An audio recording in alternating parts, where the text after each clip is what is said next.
안녕하십니까, 성도 여러분. 오늘 저에게 귀한 말씀 또 허락해 주셨습니다. 오늘 우리 함께 나눌 말씀의 제목은 새롭게 하는 제단이라는 제목으로 함께 말씀의 은혜를 나눕니다. 말씀 나누기 전에 기도하겠습니다. 하늘에 계신 아버지 하나님, 오늘 저에게 내려주신 귀한 말씀 감사합니다. 이 말씀이 오늘 우리의 하루의 삶을 인도하는 참으로 귀한 힘이 되게 하시고, 무엇보다도 우리가 살아가는 모든 곳곳마다 하나님의 제단이 세워지는 놀라운 역사들이 일어날 수 있도록 도와 주시옵소서. 우리의 모든 삶의 중심이 제단이 되게 하시고, 우리 하나님께서 늘 우리의 삶 속에 함께 거하심을 인하여 매 순간 감사하며 살아가는 이 생애들이 될 수 있도록 인도하시기를 예수님의 귀하신 이름으로 간절히 기도합니다. 아멘. 오늘의 말씀의 제목은 새롭게 하는 제단이라는 제목으로 함께 말씀의 은혜를 나누겠습니다. 오늘 여호수아서 8장 30절과 31절의 말씀을 근간으로 해서 함께 말씀을 나눌 텐데요. 특별히 여러 신명기에 있는 말씀들과 함께 비교하면서 우리 말씀들이 잘 우리 심령 가운데 이해되어지기를 간절히 소원합니다. 이 말씀들은 특별히 다 하나님 여호와 하나님의 제단을 세우라고 하는 그 말씀들이죠. 그래서 여호수아가 여호와께 제단을 쌓은 동기는 과연 무엇인가 하는 그 질문을 가지고 오늘 함께 말씀의 은혜를 나누겠습니다. 여러분, 축구 경기를 보다 보면 축구 다 좋아하시죠? 축구 경기를 보다 보면 전반전과 후반전 사이에 무슨 시간이 있습니까? 10분간 휴식 시간, 다시 말하면 하프타임이 있는 시간이죠. 한 번이라도 선수나 코치로 뛰어본 사람이라면 이 하프타임이 얼마나 소중하고 중요한 시간인지를 우리가 잘 알 수 있습니다. 하프타임은 첫 번째 휴식의 시간이지요. 심장이 터지도록 열심히 뛴 사람에게는 단 5분의 휴식도 꿀처럼 달콤한 법이지요. 중간에 조금이라도 쉬면 육체와 정신을 다시 추스리고 여러 사람들이 다시 힘을 얻고 회복하는 그런 시간이기도 합니다. 그래서 이 하프타임은 갖는 것과 갖지 않는 것은 이 하늘과 땅 차이의 의미를 가지고 있습니다. 그래서 이 하프타임은 또한 전반전을 돌아보고 후반전에 새로운 전술과 전략을 수립하는 것이지요. 아무리 이론적으로 잘 준비되었어도 실전을 뛰다 보면 그 여러 비교할 만한 그리고 새롭게 수정해야 할 만한 그런 작전들이 나오게 되는 것입니다. 아무리 준비했어도 전혀 예상치 못한 변수들이 실전에서 수없이 발생하기 때문입니다. 그래서 이 하프타임은 실전으로 뛰었던 전반전의 실수와 성공 그리고 상대의 실수와 성공들을 종합해서 후반전을 준비하는 것이지요. 나의 약점도 보완하고 상대방의 약점을 더 집요하게 공격하고 할 수 있도록 준비하는 것이지요. 그리고 전반전에 지고 있었다면 후반전에 역전의 발판을 만들기 위한 작전 시간이기도 합니다. 그래서 전반전에 이기고 있었다면 후반전에는 역전을 당하지 않기 위한 작전이 필요한 것이지요. 지나친 패배감이나 자만심은 그대로 패배로 이어질 수 있기 때문입니다. 아주 잘 나가는 기업의 최고 경영자였던 밥 버퍼드라고 하는 사람이 그 사장이 수년 전에 쓴 한 책의 이름이 있는데 바로 그 책의 제목은 하프타임이라고 하는 책입니다. 대부분의 운동 경기에 하프타임이 꼭 필요한 것처럼 인생에도 하프타임이 필요하다고 하는 것을 이 책에서 그 메시지로 주고 있다는 것입니다. 버퍼드 사장에게 있어서 인생의 전반전은 인생의 의미에 대해 깊이 생각할 겨를도 없이 정신없이 생존을 위해서만 뛰어야 했던 시간들이라고 이야기합니다. 치열한 경쟁을 뚫고 대학에 입학하고 졸업하고 한 사람과 사랑에 빠져서 결혼하고 아이를 낳고 직장에 들어가고 밤낮 없이 일을 해서 승진의 길을 달려야 했고 점차 남들 보기에 괜찮은 집과 살림들이 장만되어지고 집들을 갖추며 살아갑니다. 또 자동차도 필요하고 그런 것들을 외형적인 것들을 갖추며 살아왔습니다. 그저 앞만 보고 그야말로 달렸다고 해도 과언이 아닐 정도라고 이야기하는 것이지요. 정말이지 코에 단내가 나도록 뛴 전반전이었습니다. 아마 우리도 다 그런 인생을 살지 않았나 싶습니다. 아마 여러분이 버포드 사장과 비슷하다면 아마 전반전은 간신히 이기고 있는지도 모르겠습니다. 그러나 우리의 그 입은 부상과 피로가 너무 심할 것이기 때문에 우리는 무엇보다도 halftime이 필요한 것입니다. 때로는 우리가 받은 상처들이 치료를 입어야 하고 또 회복되어져야 하고 하는 여러 그런 과정들이 있는 것이지요. 그러나 우리가 입은 그 부상과 피로들이 너무 심하다고 하는 것 또한 우리가 발견하게 될 것입니다. 인생의 전반전을 비교적 잘 뛴 선수들도 모두 나름대로 격한 태클을 당하거나 부상을 입고 지친 채로 이곳까지 왔을 것입니다. 승리를 위해 우리는 너무 큰 대가를 치르며 살았던 것이지요. 금이 간 여러 부부들의 관계도 있을 것입니다. 전반전에 정신없이 살아온 그 모든 삶의 결과이기도 하지요. 아이들과 서먹해진 관계들이 존재할 것입니다. 소원해진 친구들과의 관계도 있습니다. 그리고 우리가 살아가면서 가진 여러 가지 인생의 죄책감들이 있을 것입니다. 또 어떤 경우에는 술과 담배로 찌들어진 건강과 그 고독한 인생을 경험하게 될 것입니다. 비록 경기는 겨우 이겼을지는 모르지만 소중한 많은 것들을 잃어버린 전반전이었다고 하는 것을 우리는 볼 수 있습니다. 여러분, 우리의 인생의 때는 지금 어느 정도 와 있습니까? 이제는 전반전을 다 마치고 halftime을 갖고 계십니까? 아니면 그 halftime마저도 이제 끝나고 후반전에 돌입하셨습니까?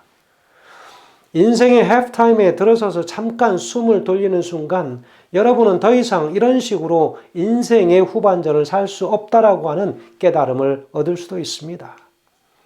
전반전은 성공을 위해서 뛰었지만 이제는 후반전에는 인생의 의미를 찾으며 살아가야 하겠다라고 결심하겠지요.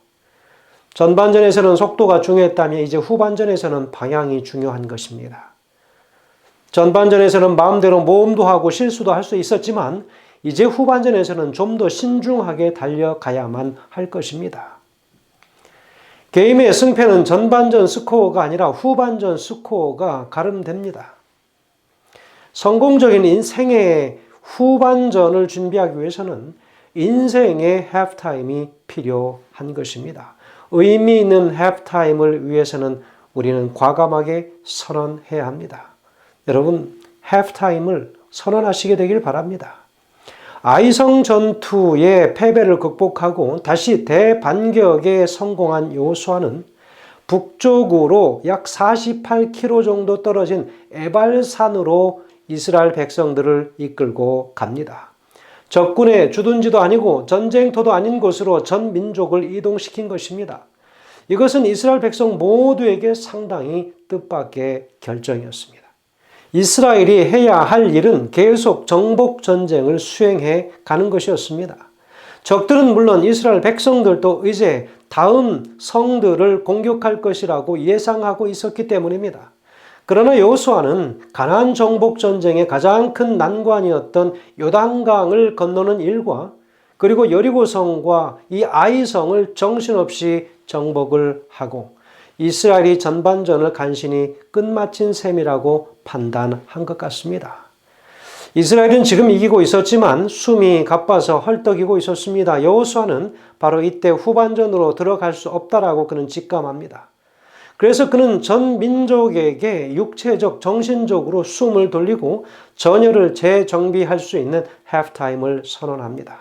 그리고 이것은 무엇보다도 하나님이 전임 지도자 모세에게 내리신 명령이기도 했습니다. 무엇이었을까요? 신명기 27장 4절에서 26절에서는 이렇게 이야기합니다. 너희가 요단을 건너거든 내가 오늘날 너희에게 명하는 이 돌들을 에발산에 세우고 그 위에 석회를 바를 것이며 라고 이야기했습니다. 약속의 땅 가나안에 들어가게 되면 반드시 에발산을 찾아가서 거기서 단을 쌓고 예배를 드리라고 하는 명령을 오래전에 하나님께서 모세에게 하셨습니다. 그래서 이 약속은 모세를 통하여 여호수아에게 전수되었습니다. 그래서 이들은 이곳에 와서 단을 쌓고 돌의 율법을 기록하고 그것을 낭독하는 의식을 행했다고 하는 것이지요. 여러분, halftime을 선언하는 것입니다.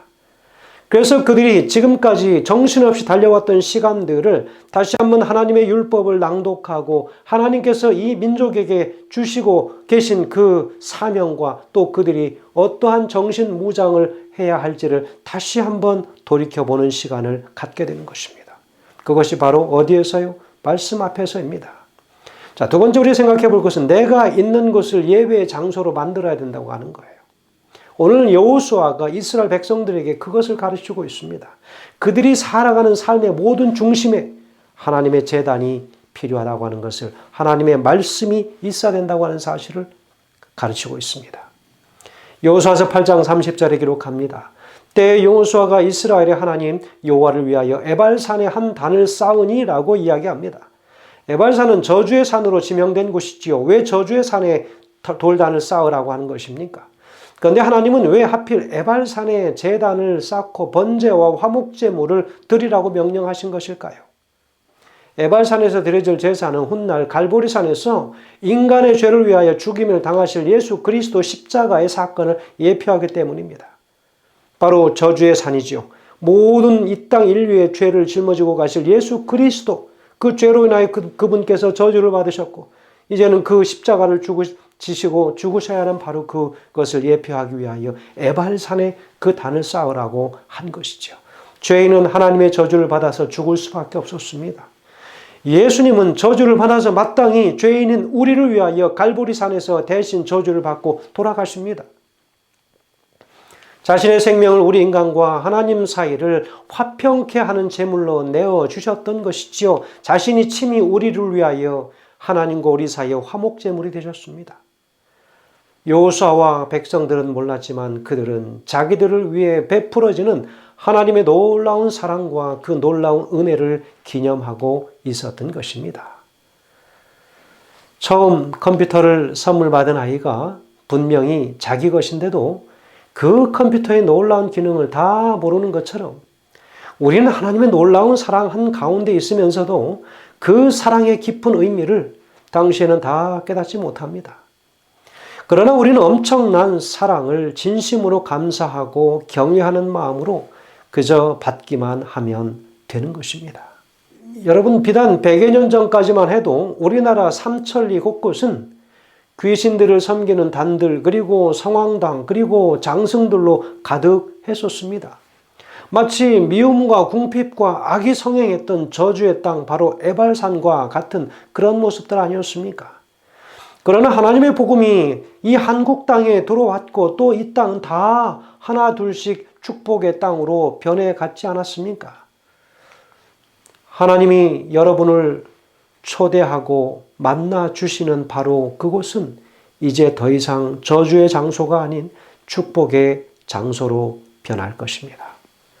하나님을 만나는 그 순간부터 우리의 인생은 저주의 인생에서 축복의 인생으로 변할 것입니다.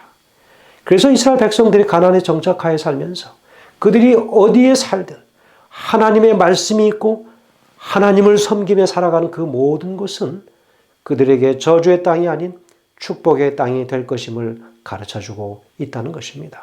세 번째 우리가 기억해야 할 것은 겸손한 마음으로 하나님 앞에 나아가라고 하는 것입니다. 여호수아는 율법에 기록된 대로 에발산에 제단을 쌓되 특별히 철 연장으로 다듬지 않은 자연 속으로만 단을 쌓게 했습니다.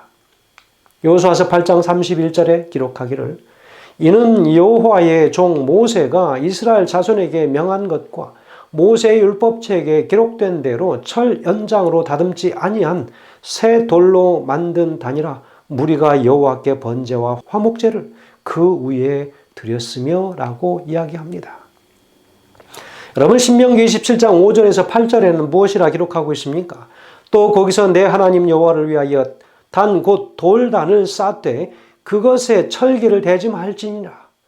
너는 다듬지 않은 돌로 내 하나님 여호와의 단을 쌓고 그 위에 내 하나님 여호와께 번제를 드릴 것이며 또 화목제물을 드리되 거기서 먹으며 내 하나님 여호와 앞에서 즐거워하라.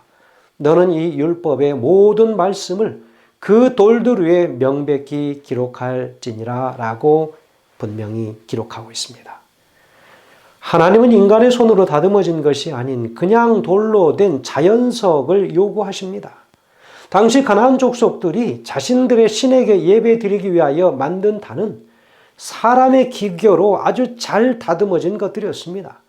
그 다듬어진 것들을 쌓아놓고 어떻게 했을까요? 자기들이 만든 그 기교와 솜씨, 그 기술, 그것들이 하나님을 예배하는 것보다 오히려 더 커 보였다는 것이죠. 그래서 자연스럽게 그 앞에 쌓았던 그 돌들이 다 그들에게 하나님이 아닌 그들의 우상이 되어버린 그런 단들을 보게 되는 것이죠. 그러나 하나님은 다듬지 않은 자연석 제단을 원하셨습니다. 이것은 하나님은 인간의 손으로 조정되거나 해석될 수 있는 존재가 아니심을 의미하는 것이지요. 출애굽기 20장 25절에 내가 내게 돌로 단을 쌓거든 다듬은 돌을 쌓지 말라.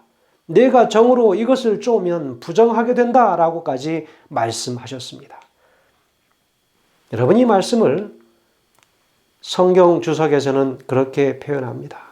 새 돌을 사용한 이유는 이스라엘 백성들이 철연장을 사용하므로 이 단에 그들 자신들을 위하여 어떤 형상을 새겨 우상숭배의 유혹에 빠질 수 있는 위험이 있었기 때문이다 라고 이야기하고 있습니다. 여러분, 하나님은 사람을 너무 잘 아십니다.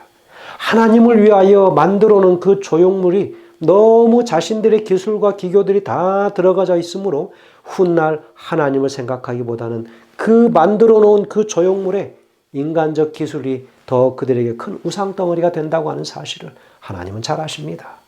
다듬지 않은 자연석은 보잘것이 없어 보이지만 있는 그대로의 순수한 모습을 지니고 있습니다. 하나님은 우리가 그런 순수하고 겸손하여 가난한 마음으로 예배를 드리기를 원하십니다. 예배는 인위적으로 만든 화려한 쇼가 아니지 않습니까? 내 모습 그대로 하나님 앞에 겸손히 엎드리는 행위입니다. 자연적으로 만든 제단 위에서 여호수아는 번제와 화목제를 드립니다. 바로 그것은 하나님의 친밀한 교제를 다시금 새롭게 다지는 그런 행위였습니다. 전쟁을 멈추고 모든 것을 제쳐둔 채 이스라엘 전 민족이 에발산에서 제단을 쌓고 하나님께 예배하는 그 장면을 우리가 해야 합니다. 그것은 가나안 정복 전쟁이 중요하지 않아서가 아니었습니다. 무엇보다도 하나님 앞에 헌신과 친교의 시간을 갖는 것이 중요하기 때문입니다. 오늘날도 마찬가지입니다. 여러분, 할 일이 없어서 시간이 남아서 하나님 앞에 나아가는 것이 아닙니다. 할 일이 너무 많기 때문에 그 일들이 하나같이 다 복잡하고 만만치 않기 때문에 숨이 가쁠 정도로 시간이 너무 부족하기 때문에 더더욱 우리는 시간을 따로 떼어서 하나님과 만나는 것입니다. 여호수아는 신약의 바로 여호수아, 바로 예수를 예표하는 그분의 사명은 무엇보다 인간을 하나님께 순종하도록 이끄는 그 일이었습니다. 성도 여러분, 오늘 우리는 이 하나님의 말씀을 통하여 왜 여호수아가 이스라엘 백성들을 에발산으로 인도하여서 그곳에서 전혀 전쟁과 무관한 그 일들을 하고 있는가? 지금까지 살아온 그 바쁘고 위험했었던 그 많은 시간들을 이제는 잠시 멈추고 하나님께로 돌아가서 그들의 마음을 하나님께 드리며 하나님께서만이 그들의 모든 삶의 중심이 되기를 간절히 소원하고 있습니다. 오늘 우리의 바쁘고 힘든 모든 일상, 때로는 잠시 멈추고 너무나도 바쁘고 중요하고 어렵고 힘든 그 일들이기 때문에 시간이 없기 때문에 오히려 멈추어서 하나님께 그 방향과 뜻을 묻는 하나님의 귀한 자녀들 되길 간절히 소원하면서 말씀을 드리겠습니다. 기도하겠습니다. 하늘에 계신 아버지 하나님, 오늘 저에게 귀한 은혜 주셔서 여호수아로 하여금 이스라엘 백성들이 잠시 멈추어서 하나님을 다시 가까이, 잠시 잃었던 그들의 힘이었던 그 진정한 그들의 인생의 목표를 다시 한번 설정하고 잠시 흐릿했던 하나님의 형상을 다시 한번 분명하게 밝히는 귀한 시간을 갖게 하셨사오니 감사합니다. 우리도 그 삶을 기억하게 하셔서 힘들고 바쁜 와중이지만 그러나 하나님을 깊이 묵상하며 우리 마음의 중심에 모시며 살아갈 수 있도록 인도하시기를 예수님의 귀하신 이름으로 간절히 기도합니다. 아멘.